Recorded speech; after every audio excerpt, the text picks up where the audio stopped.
Shalom Bapak Ibu. Apakah Bapak Ibu merasakan kasih setia Tuhan untuk kehidupan Bapak Ibu sekalian mungkin pada pada hari ini, mungkin pada satu minggu ini, betapa Tuhan itu sangat baik Bapak Ibu. Tuhan selalu menyertai kita semua Bapak Ibu, tidak pernah satu pun yang dilewatkan oleh Tuhan. Pokoknya kalau kita berjalan dengan Tuhan, semua akan indah pada waktunya Bapak Ibu. Biarlah hari ini kita bisa merasakan hadirat Tuhan. Biar Roh Kudus mencurahkan Roh-Nya ke atas kita semua Bapak Ibu pada pagi hari ini. Penuhi kami Tuhan. Kami rindu Tuhan dilaut oleh-Mu Tuhan Yesus. Biarlah kami Tuhan tidak ada satupun yang terlewatkan Tuhan. Lawatan Tuhan terjadi atas hidup kami semua Tuhan Yesus. Biar kami dapat merasakan penyertaan Tuhan, perlindungan Tuhan. Terima kasih Tuhan Yesus. Ya Roh Kudus, oh Roh Kudus, penuhi kami Tuhan. Datanglah ya Roh Kudus, oh Yesus Tuhan, haleluya. Yesus, kami rindu Tuhan, kami rindu dipenuhi oleh Roh-Mu Tuhan Yesus. Bila kami sedang berkorban berat, Tuhan lepaskan. Bila kami sedang sedih Tuhan Yesus, Tuhan kuatkan. Ya Roh Kudus, penuhi kami Tuhan. Terima kasih ya Yesus.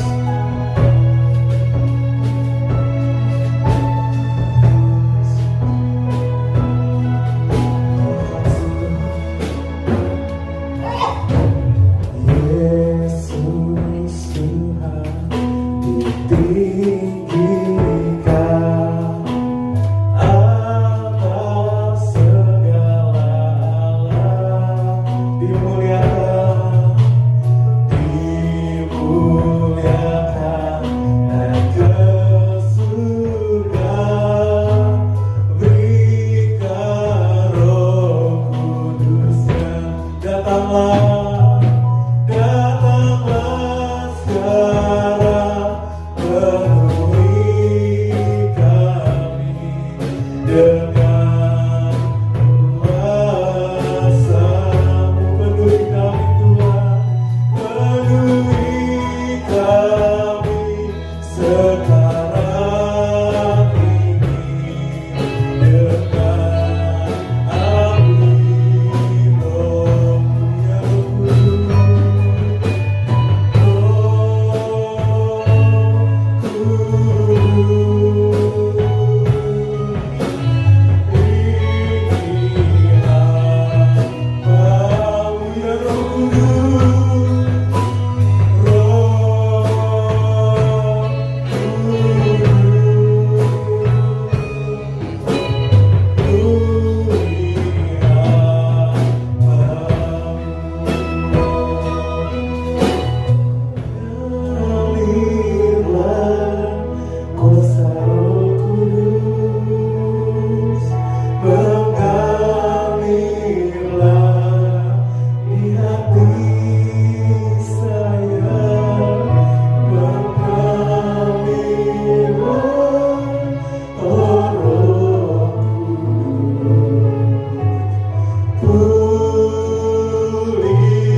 Pentakosta, ya, yaitu memperingati hari turunlah ya Roh Kudus atau pencurahan Roh Kudus bagi kita, ya, orang yang percaya kepada Tuhan Yesus. Apa sih hari raya Pentakosta, ya? Dalam perjanjian lama sebenarnya Pentakosta itu artinya hari yang ke-50, ya. Nah, di bangsa Yahudi ada perayaan yang kalau sekarang ini, ya, di dalam perjanjian baru kan diperingati sebagai hari pencurahan Roh Kudus, ya. Artinya Pentakosta itu hari yang ke-50 sejak, ya, kalau di perjanjian baru sejak kebangkitan Tuhan Yesus. Tapi kalau pada perjanjian lama hari itu sejak Paskah. Ya, itu ada sekarang ini ada hari yang ke-50 sejak kebangkitan Yesus. Karena Tuhan Yesus ada di dalam dunia ini setelah bangkit ada 40 hari. Ya, hidup menampakkan diri kepada murid-muridnya, dan 10 hari Tuhan Yesus minta pada murid-muridnya supaya berkumpul di loteng di Yerusalem. Ya, di sana itu ada kira-kira 120 murid yang berdoa bersama-sama sampai hari yang ke-10. Makanya di sini diadakan juga doa 10 hari, ya, pencurahan Roh Kudus. Itu maksudnya memperingati ini. Ini hari yang ke-50, hari pencurahan Roh Kudus, turunnya Roh Kudus. Makanya bagi saudara yang belum mendapatkan baptisan Roh Kudus, saya anjurkan supaya saudara memohon kepada Tuhan supaya saudara yang masih belum dibaptis oleh Roh Kudus minta dengan sungguh-sungguh pada Tuhan supaya saudara mendapat baptisan Roh Kudus. Dan sang pembaptis daripada Roh Kudus adalah Yesus sendiri. Yesus yang membaptis saudara dengan Roh Kudus. Baptis lain kan hamba Tuhan, ya, membaptiskan saudara ketika saudara mengambil keputusan untuk menjadi pengikut Yesus, saudara dibaptis dengan air. Tapi sang pembaptis daripada Roh Kudus itu adalah Yesus sendiri. Dan baptisan Roh Kudus itu hanya 1 kali seumur hidup. Dan selanjutnya itu dipenuhi kepenuhan daripada Roh Kudus. Ya, karena mungkin Roh Kudus sudah turun dalam hidup saudara, maka perlu dipenuhi lagi. Dan hari ini adalah memperingati hari pencurahan Roh Kudus. Nah, hari Pentakosta itu apa sih? Kalau dalam perjanjian lama, saudara, hari Pentakosta itu adalah peringatan pengucapan syukur atas hasil panen gandum. Ya, sering juga disebut hari pengucapan syukur buah bungaran, ya, hari bungaran maksudnya. Nah, tapi setelah di dalam perjanjian baru kita peringati sebagai hari pencurahan Roh Kudus. Puji Tuhan, ya, saudara. Puji nama Tuhan. Nah, saudara, oleh karena itu firman Tuhan pada hari ini yang saya angkat, saya beri judul atau tema yaitu pentingnya Roh Kudus. Ya, pentingnya Roh Kudus. Ya. Nah, saudara yang dikasihi Tuhan, oleh karena itu, saudara, kita ini sebagai orang yang percaya pada Tuhan Yesus, kita harus membangun hubungan yang erat dengan Roh Kudus. Kenapa, saudara, kita harus membangun hubungan yang erat dengan Roh Kudus? Karena Roh Kudus itu adalah satu pribadi, yaitu pribadi daripada Allah Roh Kudus. Allah Tritunggal kan ada Allah Bapa, Allah Putra, ya, dan Allah Roh Kudus. Roh Kudus adalah pribadi Allah sendiri. Seringkali orang kan bilang, oh, orangnya orang Kristen 3. Bukan, saudara. Ya, 3 pribadi tapi satu satu hakikat, yaitu Tuhan yang esa, yaitu Allah yang kita sembah itu. Nah, saudara, Roh Kudus ini sangat penting dalam kehidupan kita orang percaya. Dan kita harus bangun hubungan dengan Roh Kudus. Kenapa sih? Sebelum naik ke surga, itu kan Tuhan Yesus sudah pesan supaya kumpul di Yerusalem. Aku akan naik ke surga untuk apa, saudara? Menyediakan tempat bagimu di surga. Tapi dia tidak hanya sampai di situ, dia berjanji dia akan turun kembali. Ya, untuk menjemput kita, anak-anaknya, untuk supaya bisa tinggal bersama Yesus. Karena Yesus kata, di mana aku berada, kau akan berada. Oh, puji Tuhan, sehingga kita punya pengharapan pada Tuhan kita Yesus Kristus.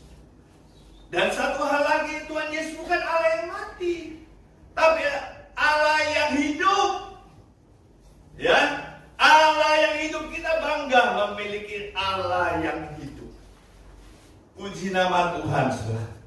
Nah, saudara yang dikasihi Tuhan, kita tadi dikatakan Roh Kudus adalah suatu pribadi. Jadi kalau namanya pribadi, itu bisa diajak komunikasi. Kita bisa ajak ngobrol.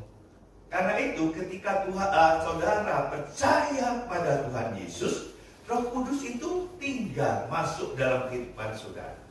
Karena itu saudara harus ajak bicara. Jangan dianggap bahwa Roh Kudus benda biasa aja atau sebagai kuasa, bukan, tapi pribadi. Diajak ngobrol. Makanya ada buku yang berjudul Selamat Pagi Roh Kudus. Kenapa? Ya, Roh Kudus pribadi, bisa diajak ngobrol, bisa minta tolong pada Roh Kudus.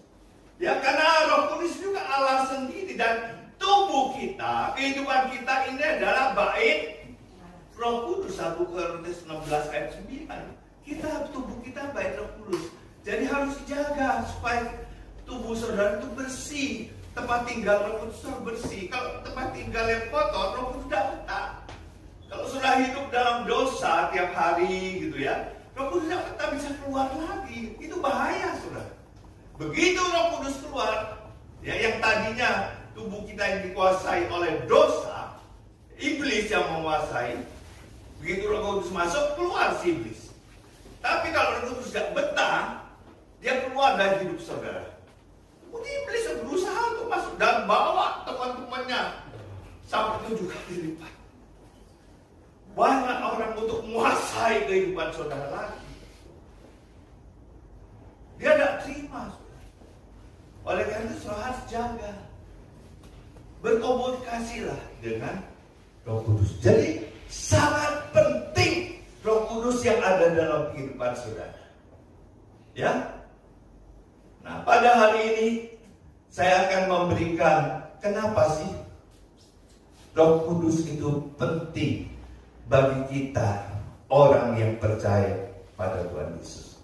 Saya akan berikan, sebenarnya banyak ya, tapi saya akan berikan 3 saja.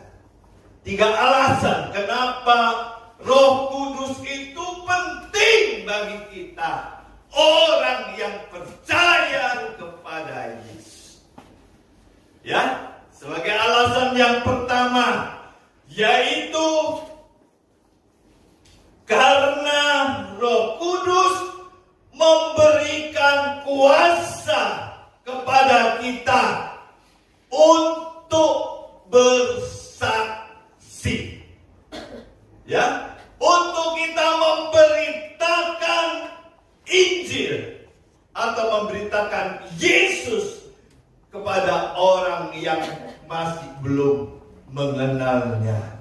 Ya, di dalam Kisah Para Rasul pasal yang ke-1 ayat yang ke-8 berbunyi demikian. Tetapi kamu akan menerima kuasa, ya, kalau Roh Kudus turun ke atas kamu, dan kamu akan menjadi saksiku di Yerusalem dan di seluruh Yudea dan Samaria dan sampai ke ujung bumi. Ya, jadi saudara, Roh Kudus itu akan memberi kuasa, ya, supaya kita itu bisa menjadi saksi. Ya, kita boleh menjadi saksi Tuhan, ya. Jadi tidak ada orang yang mengatakan, "Oh, saya ini tidak bisa bersaksi." Tidak ada lagi harusnya, sudah ya. Nah, kita bisa mulai dikatakan dari lingkungan kita sendiri dulu. Ya, misalnya keluarga dekat kita, ya. Lalu baru keluar ke arah yang lain. Itu yang dikatakan tadi, Yerusalem dulu. Ya. Yerusalem dulu yang kita saksikan. Lingkungan terdekat kita harus lebih dahulu dimenangkan. Mungkin itu adalah orang tua kita.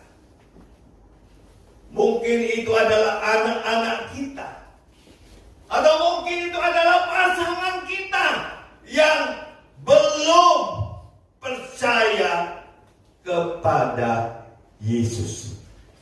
Ini adalah tugas kita, ya, untuk memenangkan mereka. Dan setelah keluarga kita semuanya percaya pada Yesus, barulah, ya, kita boleh beralih keluar, yaitu ke Yudea, ke Samaria, sampai ke ujung bumi. Ya, bisa tetangga-tetangga kita, bisa teman-teman kita, bisa orang-orang lain, rekan bisnis kita mungkin, ya, ada itu kan orang lain dan lain sebagainya. Jadi ada sesuatu yang menjadi tanggung jawab kita untuk bersaksi tentang Yesus. Dan itu harus kita lakukan, saudara. Kalau saudara, suatu perintah itu tidak harus dilakukan, tidak perlu saya berdiri di atas mimbar ini, ya, untuk memberitakan itu kepada saudara, ya. Nah, oleh karena itu, saudara, tidak usah saya capek-capek untuk berdiri di hadapan saudara, saya ungkapkan kepada saudara di atas mimbar ini, memberitakan Injil atau memberitakan kabar baik tentang Yesus. Dan ini, perintah ini dikenal sebagai apa, saudara? Amanat agung, ya. Matius 28 ayat 19 sampai 20. Jadikan semua bangsa itu muridku. Harus diajar. Diberitakan kabar sukacita ini pada orang banyak, supaya banyak orang mengenal tentang Yesus. Sebenarnya inti daripada perjanjian baru itu yaitu tentang Yesus. Karena satu-satunya jalan keselamatan itu hanya melalui Yesus. Itu sangat penting. Dan perintah ini sudah disampaikan oleh Tuhan Yesus sebelum Tuhan Yesus naik ke surga. Dan kita harus sebagai murid-muridnya harus melaksanakan perintah ini. Untuk melakukan ini pada banyak orang, semakin banyak orang yang mendengarkan berita Injil, berita tentang Yesus, kabar baik, itu semakin baik. Sehingga semakin banyak orang bisa selamat. Dan dikatakan, kalau semua sudah dengarkan berita Injil, baru Tuhan Yesus akan datang kembali untuk menjemput ya umatnya ya di awan-awan yang barat. Itu suatu pertemuan yang luar biasa. Kita bangga mengenai Tuhan Yesus yang mau menjemput kita sebagai murid-muridnya, umatnya, untuk kembali hidup di surga yang mulia. Puji Tuhan, saudara yang dikasihi Tuhan.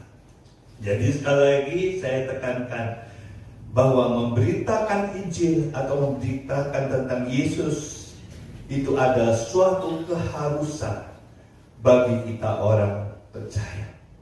Dan ini sudah disampaikan oleh Tuhan Yesus.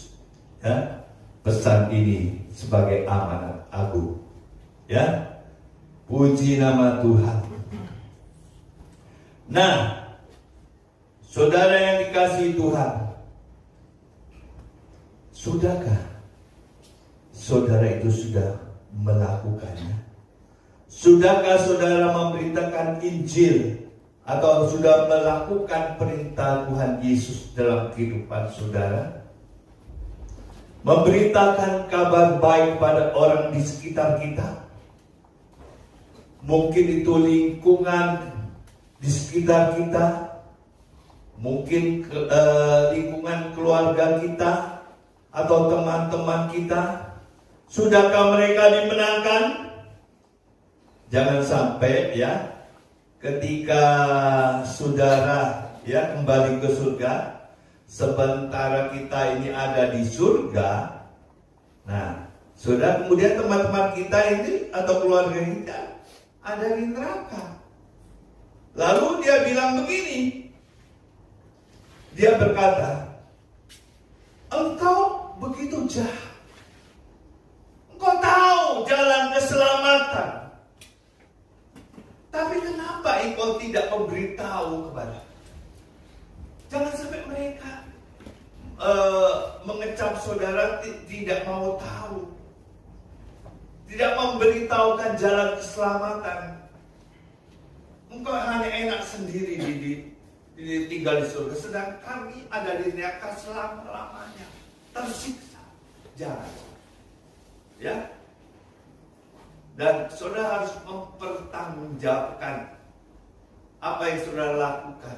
Kalau saudara tidak memberitakan Injil, Allah minta pertanggungan dari saudara. Seperti yang dikatakan dalam kitab Nabi Yeskiel pasal yang ke-33 ayat yang ke-8 atau Yeskiel 3 ayat 18 disuruh dikatakan, kalau saudara tidak memberitahukan ya pada mereka itu, Allah minta pertanggungjawaban dari saudara.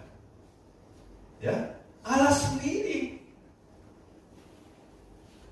Kenapa engkau tidak sampaikan dan melakukan perintah Tuhan? Ya, puji nama Tuhan.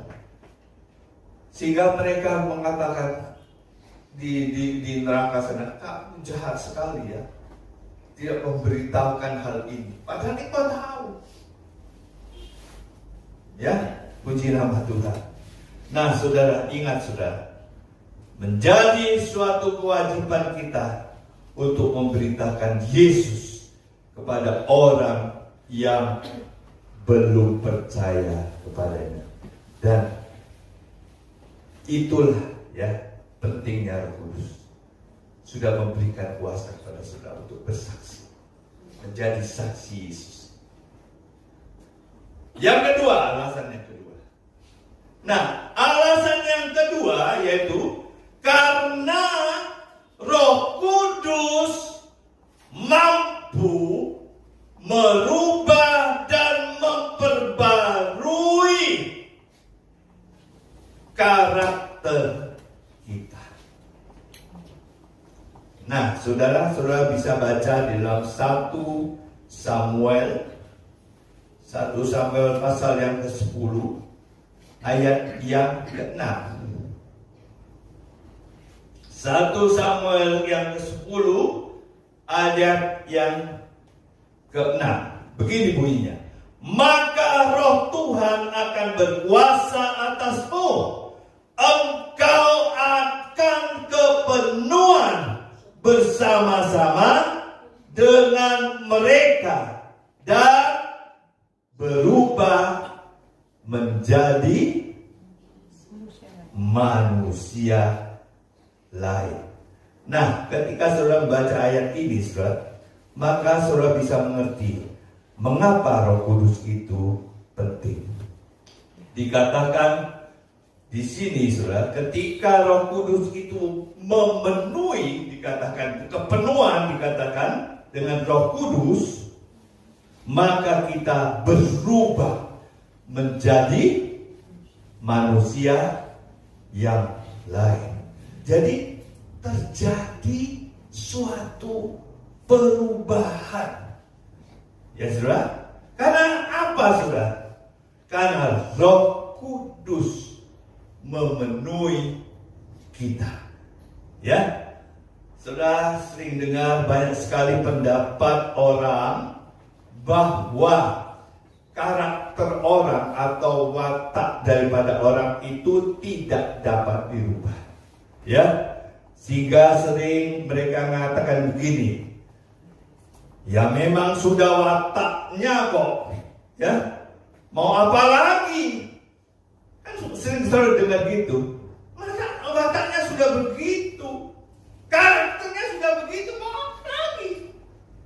Saya tidak sependapat dengan pernyataan seperti itu, karena tadi kita sudah membaca bahwa Roh Kudus itu mampu untuk merubah kehidupan seseorang, merubah watak dari seseorang, merubah karakter dari orang. Bahkan dikatakan bahwa rohnya itu diperbarui, pikirannya itu bisa diperbarui oleh Roh Kudus menjadi manusia yang baru. Apa yang dimaksud dengan menjadi manusia yang baru? Menjadi manusia yang baru adalah manusia yang sama sekali berbeda, tidak sama dengan manusia lama kita. Karakter kita yang jahat sekalipun itu mampu untuk dirubah oleh Roh Kudus menjadi karakter yang baik. Ya, saudara bisa membaca atau melihat dalam Alkitab, ya, tentang hal ini. Misalnya Rasul Paulus. Rasul Paulus ini dikenal tadinya adalah seorang yang jahat terhadap orang-orang Kristen pada waktu itu, ya. Dia mengejar-ngejar orang Kristen. Orang Kristen itu ditangkap, dipenjarakan. Seperti misalnya Stefanus, ya. Stefanus itu dilempar batu sampai mati, dirajam, saudara. Mungkin ada juga orang-orang lain yang dibunuh, dikejar-kejar. Ya, begitu jahatnya Rasul Paulus ini, ya, sebelum dia belum bertobat. Tapi ketika dia berjumpa dengan Yesus dalam perjalanannya ke Damsyik, Roh Kudus masuk dalam kehidupannya, mengubah karakter tadi yang jahat itu tadi, sampai Rasul Paulus ini menjadi rasul daripada Yesus. Kan luar biasa. Karakter yang jahat, mata yang jahat tadi diubahkan sedemikian rupa sehingga berubah dia menjadi saksi Yesus. Bahkan dia rela menyerahkan tubuhnya karena Kristus. Dia dipenjarakan karena Kristus, karena memberitakan Injil Kristus. Sampai-sampai dia dibunuh, kepalanya dipancung. Ya, oleh karena nama Kristus, Rasul Paulus. Karena Roh Kudus yang sudah tinggal dalam kehidupannya merubah semuanya. Luar biasa. Makanya saya tadi katakan tidak sependapat dengan orang yang mengatakan ya watak seorang tidak bisa diubah. Karakter seorang tidak bisa diubah. Tidak. Roh Kudus sanggup merubah watak. Ya, mungkin sudah punya kebiasaan yang tidak kebiasaan buruk yang tidak baik. Roh Kudus bisa mengikis sedikit karakter yang sudah miliki yang tidak baik itu menjadi karakter yang semakin serupa dengan karakter Kristus. Yakinlah itu. Ya. Tadi saya sudah berikan contoh tentang Rasul Paulus. Ya. Puji nama Tuhan. Sampai Rasul Paulus itu menjadi rasul bagi bangsa Yahudi juga bagi bangsa Yunani. Kalau bangsa Yahudi kan umat Allah ya. Tapi orang Yunani itu sebenarnya percaya pada dewa-dewa. Tapi dia bisa menjadi rasul bagi bangsa Yunani. Jadi bisa mengubah karakter seseorang sehingga seorang itu bisa menjadi manusia yang baru. Nah, saudara, itu karena Roh Kudus. Ya. Memang manusia tidak bisa merubah karakter, tapi Roh Kudus bisa. Ya. Coba kita baca lagi dalam Titus 3 ayat yang ke-5. Titus pasal yang ke-3 ayat yang ke-5. Demikianlah bunyi firman Tuhan. Pada waktu itu Dia telah menyelamatkan kita bukan karena perbuatan baik yang telah kita lakukan, tetapi karena rahmat-Nya oleh pemandian kelahiran kembali dan perhatikan di sini, oleh pembaruan yang dikerjakan oleh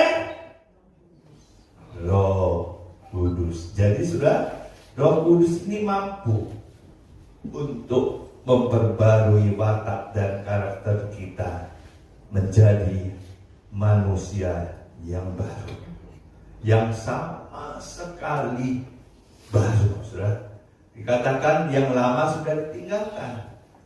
Kita bisa menjadi ciptaan yang baru. Itulah sudah pentingnya Roh Kudus dalam kehidupan kita.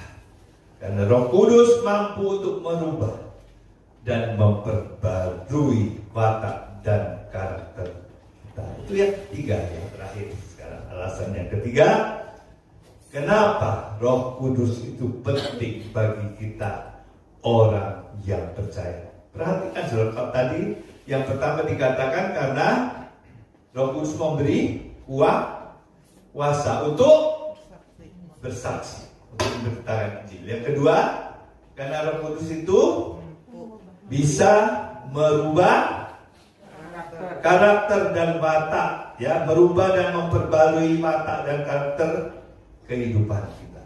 Yang terakhir, perhatikan ya, karena Roh Kudus itu merupakan kunci keberhasilan pelayanan kita. Ya, Roh Kudus itu adalah kunci keberhasilan pelayanan kita. Saudara melayani apa? Menjadi hamba Tuhan? Atau saudara melayani apapun, bidang apapun?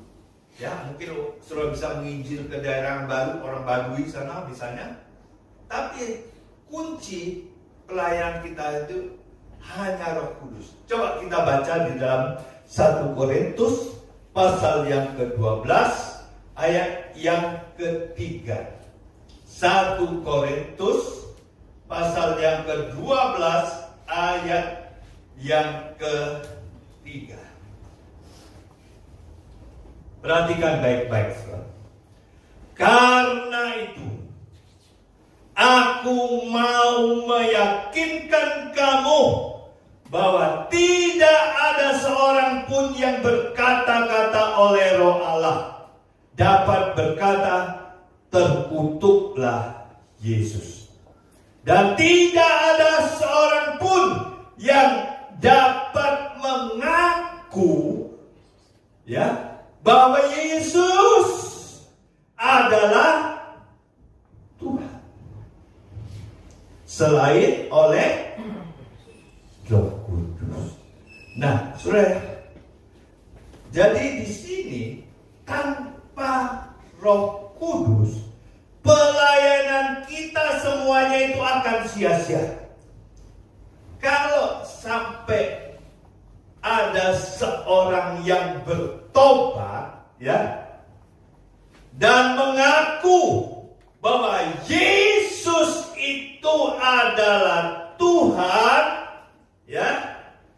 itu hanya karena Roh Kudus. Jangan saudara sombong.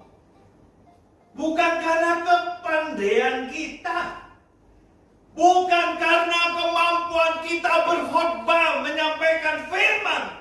Kalau Roh Kudus tidak bekerja, sia-sia. Orang itu tidak bisa membuka hatinya untuk mengaku Yesus itu adalah Tuhan. Jadi sangat penting Roh Kudus ini. Jangan sudah bangga, karena saya hebat, bisa berkhotbah. Bukan.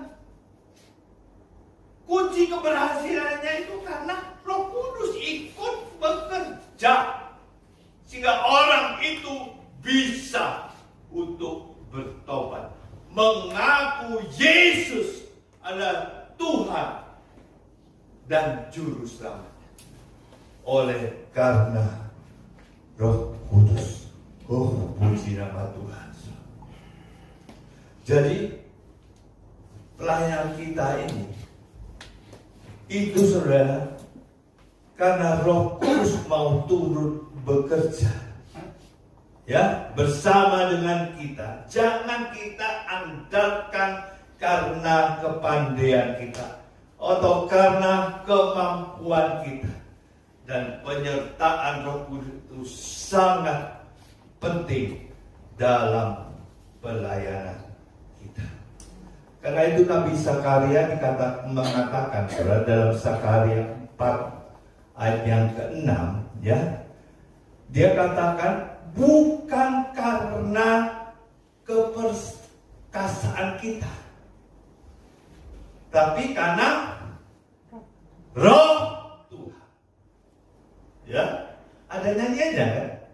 Bukan kuat, bukan gagah, itu karena Roh Tuhan. Kalau kita bisa kebiasaan kita itu karena Tuhan yang beserta, karena Roh Allah yang ada di dalam kita. Jadi bukan kepandaian kita, bukan karena kemampuan kita, atau bukan karena kekayaan kita, karena kita bisa memberi uang sampai orang itu mau menyerahkan dirinya mengaku Yesus sebagai Tuhan. Mungkin pertama dia mau ikut pura-pura karena dikasih, sudah punya uang, kasih, mau ikut. Tapi kalau sudah di stop, apakah dia masih mengikut Tuhan Yesus? Belum tentu, saudara. Jadi bukan karena kekayaan kita, bukan juga karena kebisaan kita, atau mungkin keterampilan kita. Dan kita bisa berhasil itu karena Roh Tuhan, yaitu Roh Kudus. Jadi jangan saudara melayani Tuhan dengan tidak melibatkan Roh Kudus. Karena pelayanan kita akan sia-sia. Pelayanan kita akan gagal, ya.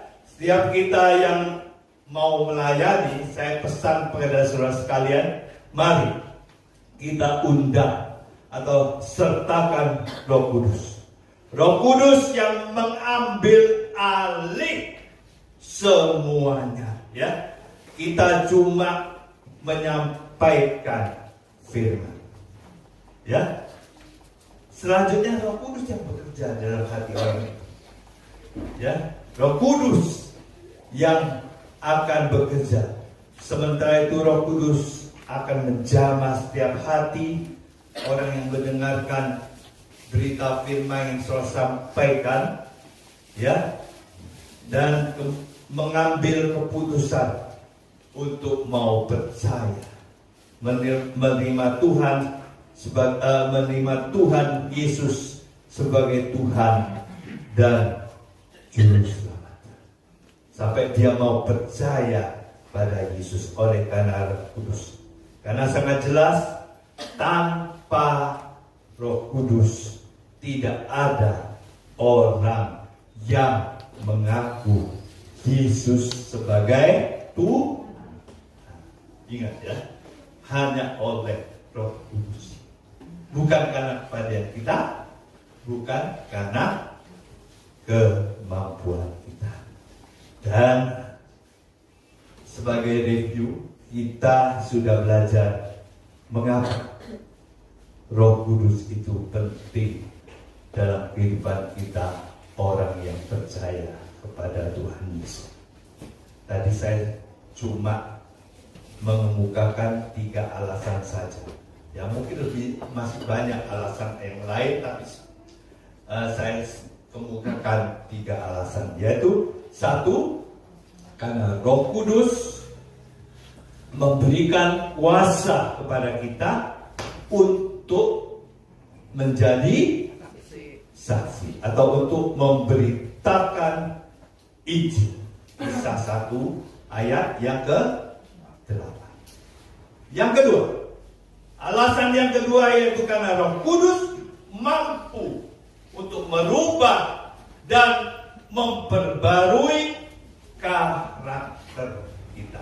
1 Samuel 10 ayat yang ke-6. Dan yang ketiga, karena Roh Kudus merupakan kunci keberhasilan pelayanan kita. 1 Korintus 12 ayat yang ke-3. Ya. Jadi kiranya saudara bisa mengerti, ya. Dan saudara bisa ingat itu. Begitu pentingnya Roh Kudus. Kalau saudara belum dikuasai oleh Kudus, hidup saudara, minta Tuhan yang membaptis saudara,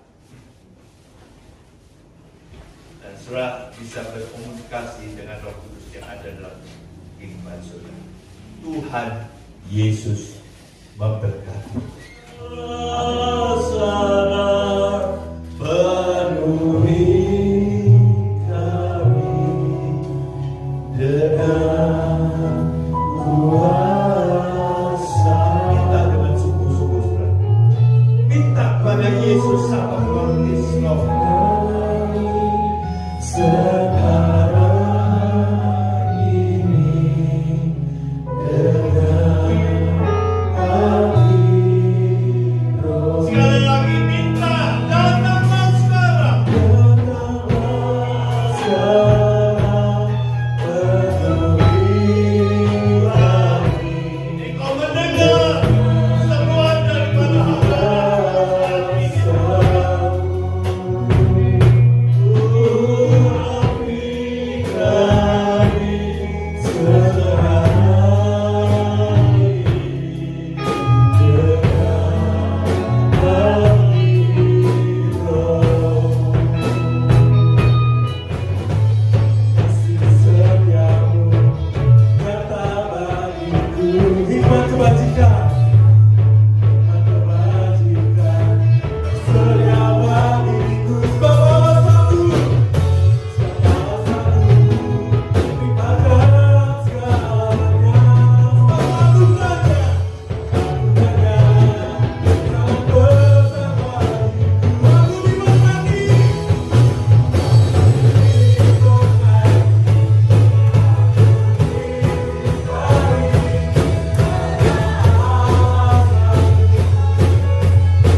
urapan Tuhan pada hari ini.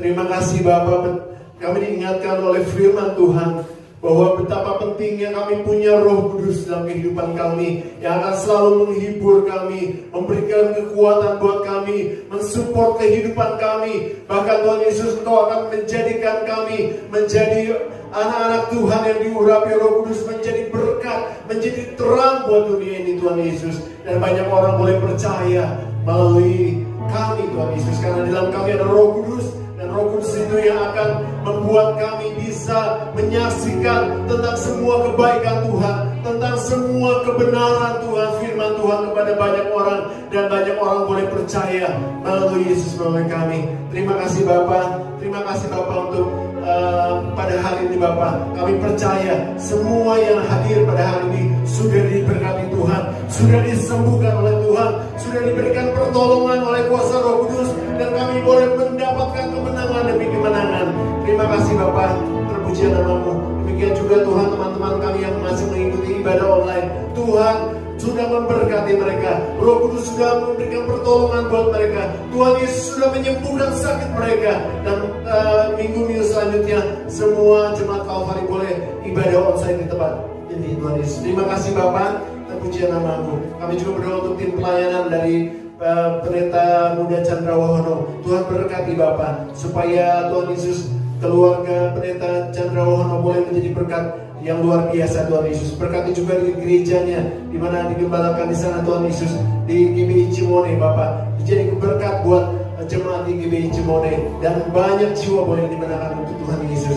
Terima kasih Bapak. Juga berkati Floren yang akan hari Senin yang akan pergi ke NTT di NTT Tuhan Yesus. Kiranya Engkau akan urapi dia Bapak. Engkau akan sertai dalam perjalanan sampai di tempat dengan selamat dan bisa menjadi berkat buat pelayanan misi selama 2 minggu kurang lebih di Nusa Tenggara Timur. Tuhan Yesus akan berkati pagari dengan pasukan para malaikat Tuhan, dan kuasa Roh Kudus akan terus menyertai Floren dan juga tim yang berangkat ke sana. Terima kasih Bapak. Terpuji nama-Mu Yesus dari kekal sampai kekal. Terima kasih Tuhan. Saudaraku, mari kita katakan kita siap menerima berkat Tuhan. Diberkatilah keluargamu, diberkatilah kesehatanmu, diberkatilah pekerjaan dan hasil kerjamu, dan diberkatilah orang yang mengandalkan Tuhan, yang menaruh harapannya kepada Tuhan. Sekarang saudaraku, terimalah berkat yang besar dari Allah Bapa, cinta kasih yang sungguh luar biasa dari Tuhan kita Yesus Kristus, dan persekutuan dengan Roh Kudus menyertai hidup kita mulai pagi hari ini sampai Tuhan Yesus datang kali yang kedua. Tetap angkat tanganmu dan angkat pujian.